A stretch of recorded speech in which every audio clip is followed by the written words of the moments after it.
Hello everyone! In this video, we'll continue exploring our render workspace.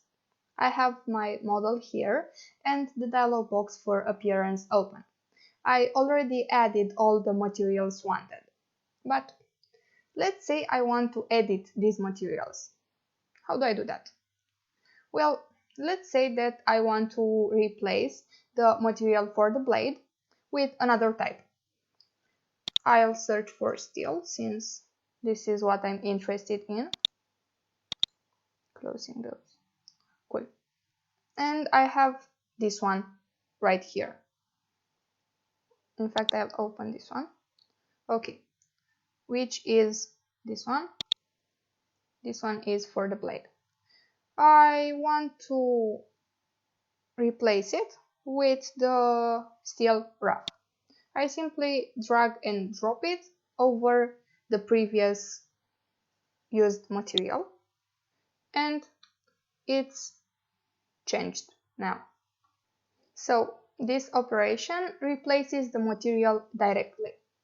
If, let's say, you want to change the color, not the material per se, you can double click on the material and here you have a color picker and you can modify it as you please. Like, let's say I want this one to be like this. Nobody can stop me. Let's say I want it white. I could also go here or here, whatever pleases me. From here, from this dialog box, you can also change the roughness, reflectance, translucency or depth, like so. And we also have some advanced settings that contain more other options that you can fine tune, so you get where you want.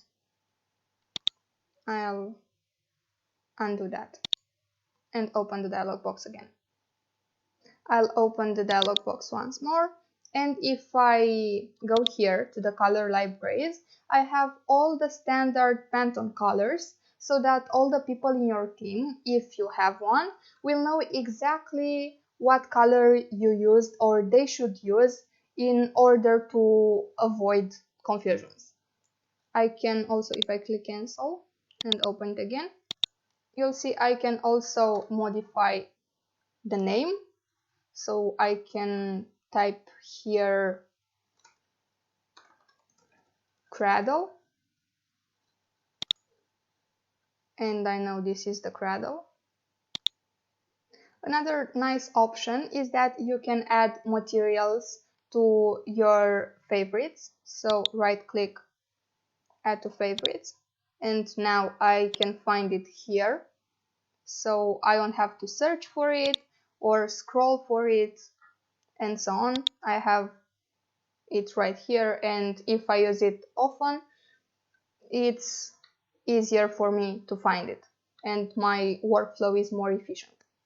If you want to see which components, bodies or faces share or have some appearance added to them, you can right click on that appearance and click on select objects applied to.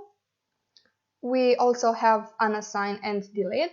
As the name suggests, this will remove all occurrences of that appearance.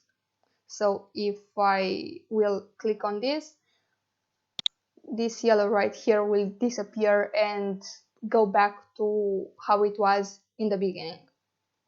We also have duplicate.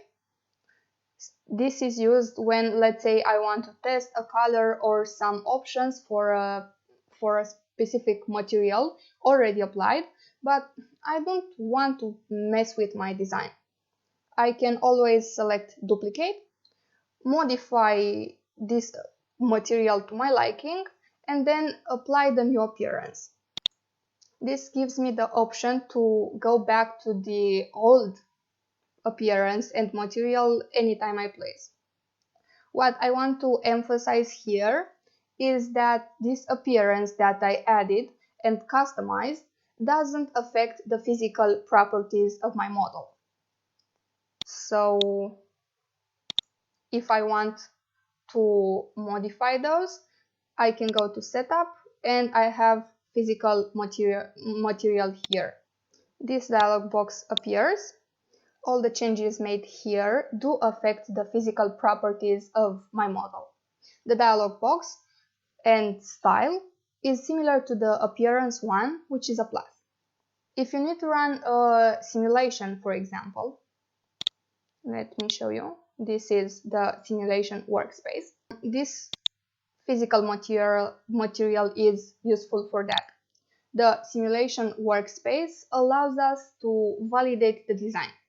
What I mean by that is that we can test if the product is strong enough or under-designed, if it will fail under a heavy load, or if it is over-designed and can be optimized, like if it uses too much of a material that can be substituted with a different one.